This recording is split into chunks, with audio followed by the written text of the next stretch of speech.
What happens when raw aggression meets a man with true discipline? A lesson these so-called tough guys will never forget. It was a quiet Saturday evening in Cedar Falls, Wisconsin, the kind of peaceful small-town moment where the world seemed to slow down. Families gathered at the park, enjoying the last golden rays of sunlight.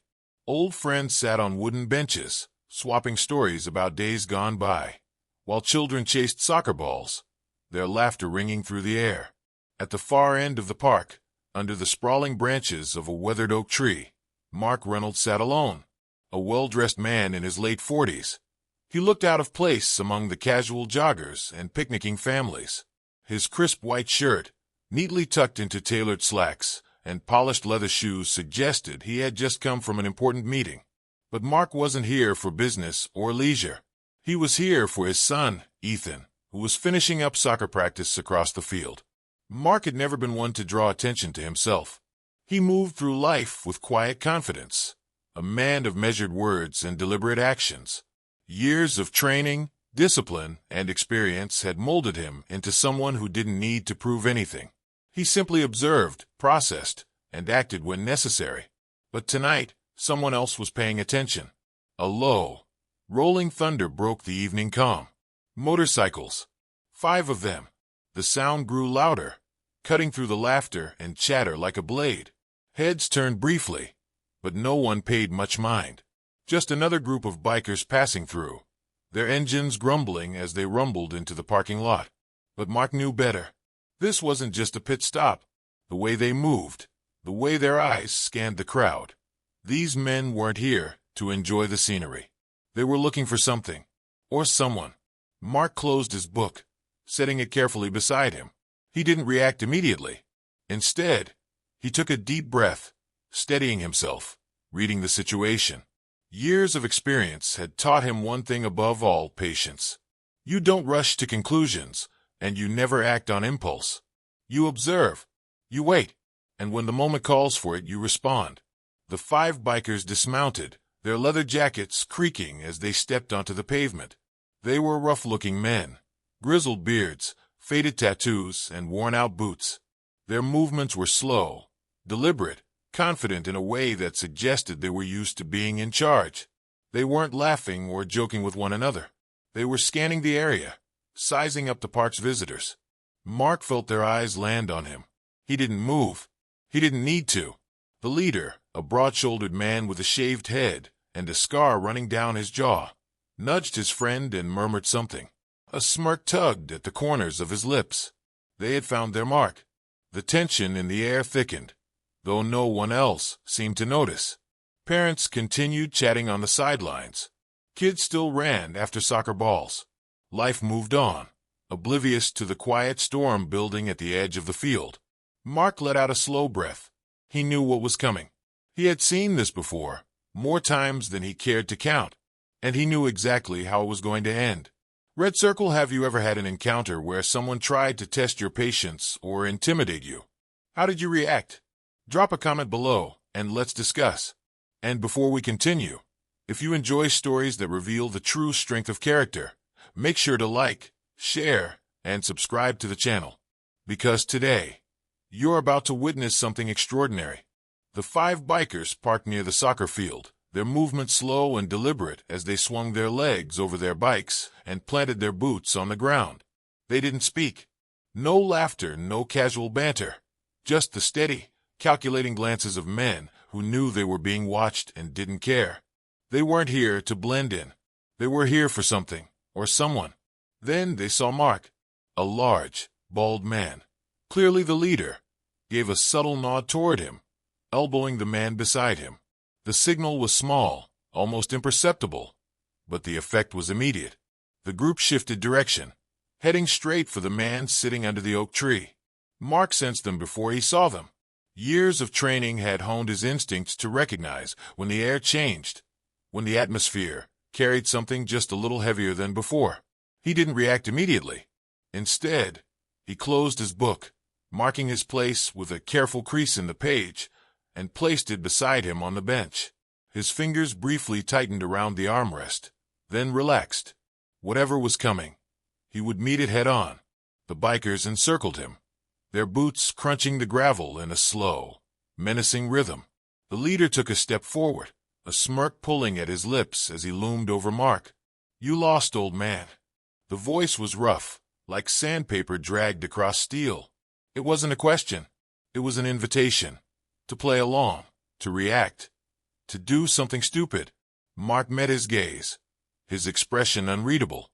"Just waiting for my son." The leader let out a low chuckle, exchanging a glance with his friends. "Ain't this a little fancy spot for someone like you?"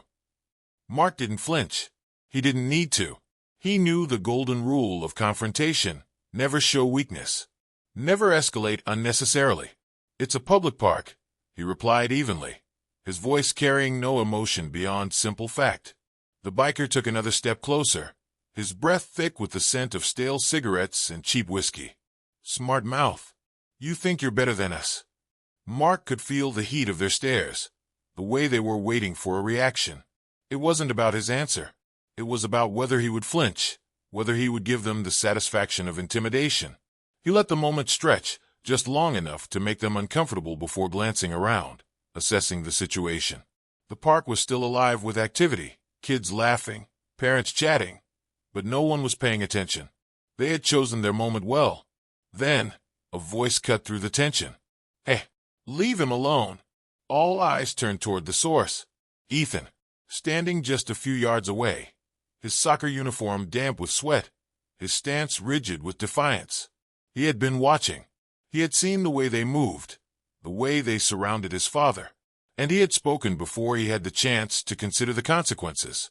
The bikers grinned, slow and predatory, like a pack of jackals finding fresh prey. "Oh, this your kid?" The leader turned back to Mark, his smirk widening. "Maybe we should teach him some respect too." Mark's pulse didn't spike in fear. It hardened in resolve. The air shifted. Subtly, something in his demeanor changed. He wasn't just a man sitting on a bench anymore. He was something else entirely. Slowly, he stood up, and everything changed. The air was thick with tension, every second stretching longer than the last. The leader took a step forward, his intention clear in the tightening of his jaw and the flicker of aggression in his eyes. He reached out, his hand moving toward Mark's shoulder. Bad move. In a single, fluid motion, Mark pivoted, his years of training guiding his reflexes effortlessly. He twisted the biker's wrist with precision, turning the overconfident move into a painful miscalculation. The man grunted in surprise, his balance momentarily lost as he stumbled backward. The other bikers barely had time to react before Mark struck again. The second man lunged, fast but reckless. Mark sidestepped, shifting his weight smoothly and driving a sharp strike to the inside of the biker's knee. The impact was immediate, sending him collapsing onto the ground with a cry of pain. The crowd gasped, murmurs rippling through the once peaceful park. The third attacker rushed in next, his fist swinging wildly in an attempt to land a heavy punch. But Mark had seen this kind of brawling 100 times before. He ducked, let the punch sail harmlessly past, then seized the man's wrist with a practiced grip. In one sharp movement, he twisted and flipped the biker onto the ground. The man landed hard, breath escaping in a stunned gasp as he clutched his shoulder. By now, the entire park had taken notice. Parents stood frozen, their conversations abandoned. Kids, still holding soccer balls, stared wide-eyed. Even the players on the field had stopped moving, all attention locked onto the confrontation unfolding before them. Someone had pulled out a phone, the lens capturing every moment. The bikers had come with the intent to intimidate, to assert dominance. But now, they were the ones looking weak. The leader growled, his frustration boiling over. His pride was wounded, and wounded men made rash decisions. He charged, fist swinging wildly in desperation, determined to land at least one solid hit. But brute force meant nothing against discipline. Mark didn't resist the charge, he used it, sidestepping at the last second. He let the biker's momentum betray him, sending him stumbling past. As the man tried to regain control, Mark struck with precision, a single, well-placed hit to the solar plexus. The biker gasped, his breath stolen as he staggered backward, doubling over as pain rippled through his body. For a long moment, silence hung in the air. Then applause. The park erupted in cheers, a wave of admiration and disbelief washing over the stunned spectators. The murmurs of concern had transformed into an electric energy, people whispering to one another about what they had just witnessed. Some clapped, others whistled. Even those who had remained hesitant couldn't deny the sheer control and skill Mark had just displayed. The leader, still wheezing for air, looked around at his fallen crew, his tough guy persona crumbling under the weight of the moment. His men, groaning on the ground, looked at him for direction, waiting to see if he would attempt to regain some shred of dominance. But there was nothing left to salvage. Defeat was written all over him. Finally, with a glare filled with unspoken threats, he spat on the ground, his pride still unwilling to let him walk away quietly. "This ain't over, old man." And just like that, he turned on his heel. His men scrambled to their feet, each of them limping or clutching bruises as they mounted their bikes. Engines roared back to life, but this time, the sound wasn't one of confidence. It was a retreat. Mark adjusted his jacket, exhaled slowly, and turned to his son, his composure as steady as ever. "You okay?" His voice was calm, the same way it always was, as if what had just happened was nothing out of the ordinary. Ethan stood frozen for a second, his mouth slightly open, his eyes wide with awe. "Dad, how did you do that?" Mark gave a small smile, reaching out to ruffle his son's hair.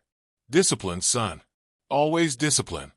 As they walked home, the streetlights flickered to life, casting long shadows on the sidewalk. The air had cooled, carrying the distant sounds of the park slowly returning to normal behind them. Ethan walked a step behind his father, his mind racing, his heart still pounding from what he had witnessed. He kept sneaking glances at Mark, searching for any sign that his father had been rattled by what had just happened.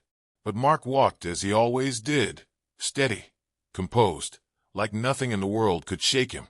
"Dad, were you scared?" Ethan finally asked, his voice quiet. Mark chuckled, shaking his head slightly. "Fear's only useful if you control it, not the other way around." Ethan mulled over his father's words. The idea of controlling fear rather than being consumed by it felt foreign.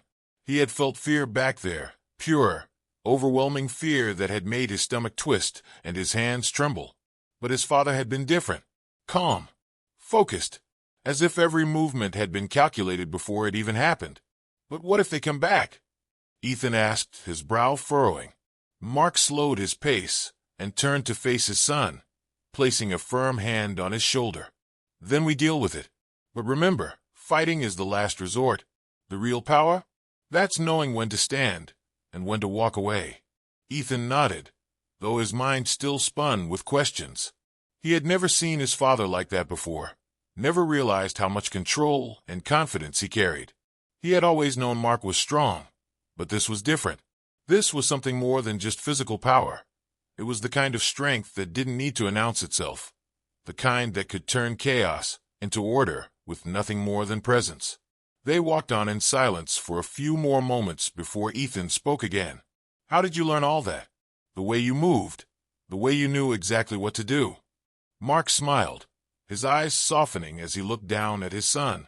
"Years of practice, and a lot of mistakes along the way." Ethan considered that. He had always thought strength came naturally to people like his father, that some men were just born knowing how to handle themselves.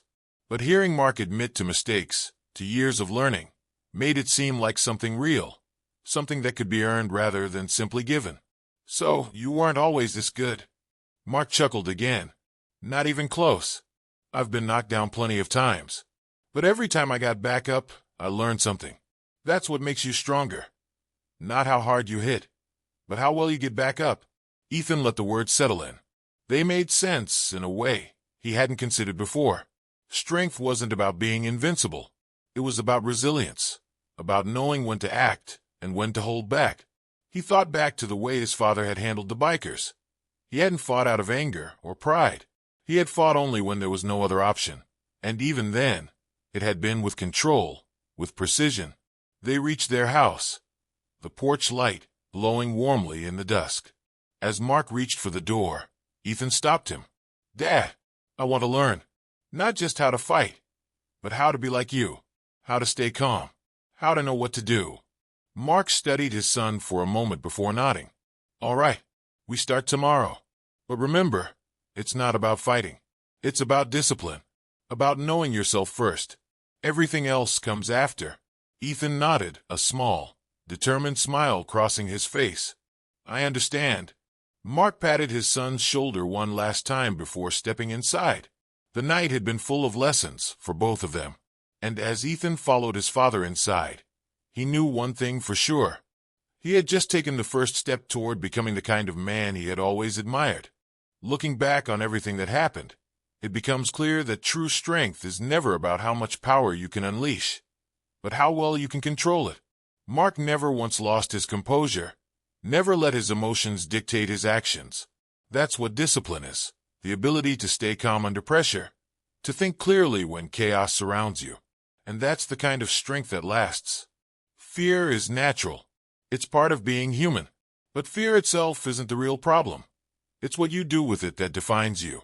Do you let it paralyze you? Or do you take a deep breath, stand firm, and decide that fear won't make your choices for you? Mark showed Ethan that fear doesn't mean weakness. It's simply an alarm bell reminding you to stay alert, to be prepared. What matters is whether you let it rule you, or whether you use it as fuel to sharpen your focus. Courage isn't about throwing the first punch or proving something to others. It's about knowing when to stand your ground and when to step away. If Mark had acted out of pride or anger, the situation could have escalated in ways that would have benefited no one. But he knew that discipline isn't about fighting. It's about control. He fought because he had to, not because he wanted to. And when the fight was over, he didn't gloat. He didn't posture. He simply walked away, because the fight wasn't about proving anything. It was about protection, about teaching a lesson not just to the bikers, but to his son, to everyone watching, and maybe even to himself. Ethan walked away from that night not just with admiration for his father, but with a lesson he would carry for the rest of his life. The lesson that real power isn't about brute strength. It's about having the clarity to know what truly matters. And that's a lesson we can all take something from. So what about you? Have you ever been in a moment where you had to choose between reacting with emotion or responding with discipline? How did you handle it? Would you have done anything differently if you were in Mark's shoes? If this story resonated with you, take a moment to reflect on how you respond to challenges in your own life. Are you reacting, or are you responding with purpose? If you enjoyed this, make sure to like, share, and leave a comment below. Let's keep the conversation going. What would you have done in this situation? Would you have handled it differently? Drop your thoughts below, and let's discuss. And don't forget to subscribe for more real-life lessons on courage, wisdom, and strength. Because sometimes the quietest men have the strongest impact.